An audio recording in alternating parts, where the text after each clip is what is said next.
বাকিদের পাকিস্তানের আইএসআইয়ের গুপ্তচর অথবা চীনের সাথে হাত মিলিয়ে চলে। এই মোদি বাংলাদেশে কোন বাঙালিকে দেখেন না। আমার বক্তব্য জনাব মোদির প্রতি, আপনি যদি হিন্দুস্তানকে বা ভারত রাষ্ট্রকে 90% হিন্দু থাকার জন্য একটা হিন্দু রাষ্ট্র ঘোষণা করতে পারেন এবং এটা যদি একটা হিন্দু জঙ্গি রাষ্ট্র না হয়, তাহলে আমার দেশে 90% মানুষ মুসলমান থাকলে আমি যদি এটাকে মুসলিম রাষ্ট্র ঘোষণা করি, আপনি কে এটাকে জঙ্গি রাষ্ট্র বলা? যে যুক্তিতে আপনি এখানকার সবাইকে জঙ্গি বলেন, সেই একই যুক্তিতে আপনি নিজে একজন হিন্দু জঙ্গি এবং আপনার রাষ্ট্র একটা হিন্দু জঙ্গি রাষ্ট্র। আপনার যে আরেকটা বিষয়, সেটা হচ্ছে আপনার পররাষ্ট্রনীতি। আমাদের এখানে ছাত্র জনতার আন্দোলনের পরে জুলাই এবং আগস্ট মাস ব্যাপী ভারতে আপনার পররাষ্ট্রমন্ত্রী পার্লামেন্টে একটা বক্তব্য দিয়েছেন। সেখানে উনি বাংলাদেশে কি কি ঘটেছেন সেটার বর্ণনা দিয়েছেন, কিন্তু খুব আশ্চর্যজনকভাবে বাংলাদেশে যে প্রায় 800-র উপরে ছাত্র জনতা মারা গিয়েছে খুনি হাসিনার গুলিতে এবং আরো 10,000-এর মতো আহত হয়েছে, 500-র অধিক আমাদের জনগণ চোখের দৃষ্টি হারিয়েছেন, এই কথাগুলি ওনারা একদম পার্লামেন্টে বলেননি। জনাব মোদির মুখেও এই হত্যাকাণ্ডের ঘটনার একটা বর্ণনা কখনো শোনা যায়নি বা তাদের প্রতি ওনারা কোনো দুঃখ প্রকাশ করেননি। ভারতের প্রতিটা জাতীয় টেলিভিশন চ্যানেল অথবা ইউটিউব চ্যানেলে আমাদের এখানে শেখ হাসিনা কর্তৃক যে হত্যাকাণ্ড ঘটেছে সেটা কখনো বলা হয় না। শুধু বলা হয় এখানে কিভাবে সংখ্যালঘুর উপরে নির্যাতন চলছে, শুধু বলা হয় এখানে আনসাররা কত ভুগছে, এখানে পুলিশরা কত মারা গিয়েছে, এগুলি বলা হয়। আপনারা ভারতবাসী যদি আপনাদের এই অ্যাটিচিউড, বড় ভাই সুলভ অ্যাটিচিউড বা মানবাধিকার সংশোধন না করেন, ভারত সরকার যদি আপনাদের এই বড় ভাই সুলভ আচরণটা ত্যাগ না করেন, তাহলে আমি দুঃখিত, আপনাদের মতো রাষ্ট্র আমার পাশে থাকলেও আমি কখনো আপনাদের বন্ধু ভাবতে পারবো না। আপনারা বাংলাদেশকে জামাত বা বিএনপি পাওয়ারে আসলে আপনারা যদি মনে করেন একটা ইসলামী মৌলবাদী গোষ্ঠী এখানে পাওয়ারে এসেছে সেই জন্য আপনাদের খুব অসুবিধা হবে, তাহলে জনাব মোদি আপনাকে প্রশ্ন করি, আফগানিস্তানের তালেবান নিজেদের জঙ্গি রাষ্ট্র হিসেবে ঘোষণা করে, সেই তালেবানদের সাথে আপনি কিভাবে এখন ব্যবসা করছেন?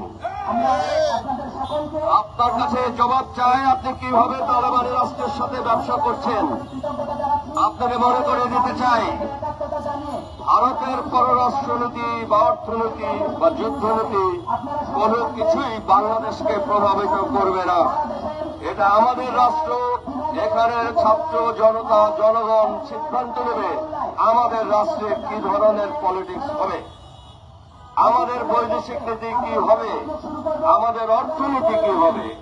আমরা যখন একবার আমাদের ফ্রেমওয়ার্কটা নির্বাচন করব, আপনি যদি আমার সাথে বন্ধুত্ব করতে চান, তাহলে আমাদের ফ্রেমওয়ার্কের ভিতরে আপনার স্থান আপনাকে খুঁজে নিতে হবে। কোনোভাবেই এটা কখনোই সম্ভব না যে বাংলাদেশ ভারতের সমস্ত নীতি নিয়ে তাদের পলিটিক্স ডিসাইড করবে, তাদের রাষ্ট্র গঠন করবে। এই আশা যদি আপনি করে থাকেন তাহলে সেটা ভুলে যান। আপনার এখন স্বীকার করার সময় হয়েছে। আপনি সত্যকে যতক্ষণ স্বীকার না করবেন ততক্ষণ আপনি কখনো ভালোভাবে এগোতে পারবেন না। আজকে দক্ষিণ এশিয়ায় সবগুলি রাষ্ট্রে আপনার বৈদেশিক নীতি বা ফরেন পলিসি চূড়ান্তভাবে ফেল করেছে।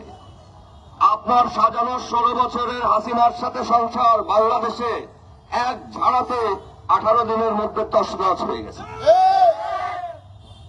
আপনার তার মানে বাংলাদেশের ব্যাপারে আপনার যে পলিসি ছিল সেটা কোনো কাজে লাগেনি। যত টাকা এই পলিসির জন্য খুনি হাসিনার পিছনে বা অন্য কোথাও যদি আপনি খরচ করে থাকেন সব পানিতে গেছে। আপনি এইটা স্বীকার করুন যে আপনার ফরেন পলিসি এই দক্ষিণ এশিয়া রাষ্ট্রগুলিতে ব্যর্থ। আপনারা সত্য স্বীকার করেন যে দক্ষিণ এশিয়ার যে রাষ্ট্রগুলির জনগণ আছে তারা যা করতে চায় সেটা করতে দেওয়ার মধ্যে হয়তো আপনার ভবিষ্যৎ সার্থকতা আছে। আপনি যতক্ষণ এই দেশগুলিকে ভারতের অংশ বানাতে চাইবেন বা আপনার পলিসি দিয়ে এই দেশগুলির কোনো কিছু ভিতরের কিছু আভ্যন্তরীণ কিছু নিয়ন্ত্রণ করতে চাইবেন, ততদিন আপনাকে আমরা শত্রু ভাবব। বন্ধুত্বের কোন স্থান আপনার জন্য এখানে হবে না। বাংলাদেশ আর ভারত পাশাপাশি দুইটা রাষ্ট্র। আমি একবারই জানি যে আমাদের চারিদিকে বা তিন দিকে ভারত আছে। এটা যেমন আপনারা মনে করেন আমাদের একটা দুর্বলতা, আমি মনে করি এটাই আমার সবথেকে বড় শক্তি। যে আপনার যে সমস্ত রাষ্ট্রগুলি নানা রকম সংকটে আছে, অর্থনৈতিক সংকট, রাজনৈতিক সংকট, আরো অন্যান্য সংকট, সেগুলি সব খুব দুঃখজনকভাবে আমাদের বাংলাদেশের সাথেই আছে। ডাইনে বায়ে উপরে নিচে বিভিন্ন জায়গায় আছে। আপনারা যদি বাংলাদেশকে আপনাদের ভুল বৈদেশিক নীতি দিয়ে অস্থির রাখতে চান, তাহলে আমাদের অস্থিরতার ঢেউ আপনাদের এই দুর্বল জাতিগুলিকে, দুর্বল রাজ্যগুলিকে এমন ভাবে ভাসিয়ে দেবে যে সেই ঢেউ যখন স্তিমিত হবে তখন ওগুলির অনেকটাই আপনি খুঁজে নাও পেতে পারেন। কথাটা মনে রাখবেন। আমরা এটা একটা জনগণের পলিসি হিসেবে গ্রহণ করেছি যে আমরা আমাদের ভবিষ্যৎ নিয়ন্ত্রণ করব এবং বাইরের যে কোনো রাষ্ট্র যদি আমাদের সাথে বন্ধুত্ব করতে চায়, আমাদের ফ্রেমওয়ার্কের মধ্যে তাকে তার জায়গা খুঁজে নিতে হবে। আমরা আমাদের কোনো পলিসি বা কোন রকম কার্যক্রম কোন বন্ধুত্ব পাওয়ার জন্য বিঘ্নিত করব না। যেটা শেখ হাসিনাকে দিয়ে আপনারা করিয়েছেন, এই স্বপ্ন আপনারা যতদিন দেখবেন ততদিন আপনারা ভারতের জায়গায় থাকবেন। সম্প্রতি গতকাল আপনাদের ডিফেন্স মিনিস্টার ভারতীয় সেনাবাহিনীকে বাংলাদেশের দিকে নজর রাখতে বলছেন। খুব ভালো কথা, নজর রাখেন, নজর আমাদেরও আছে। আমরা চোখ বন্ধ করে নেই সেটা নিশ্চয়ই এতদিনে বুঝতে পেরেছেন। বাংলাদেশ সেনাবাহিনীকে বলবো, উলফ প্ল্যান্ট একটা শব্দ ছিল বাংলাদেশ সেনাবাহিনীতে। গত 16 বছরে আপনারা সেটা ভুলে গেছেন, কিন্তু সেই উলফ বা নেকড়ে এখন নিজেই ঘোমটা খুলছে। আপনাদের আবার উলফ প্ল্যান্ট কনসেপ্টে ফিরে যাওয়া উচিত।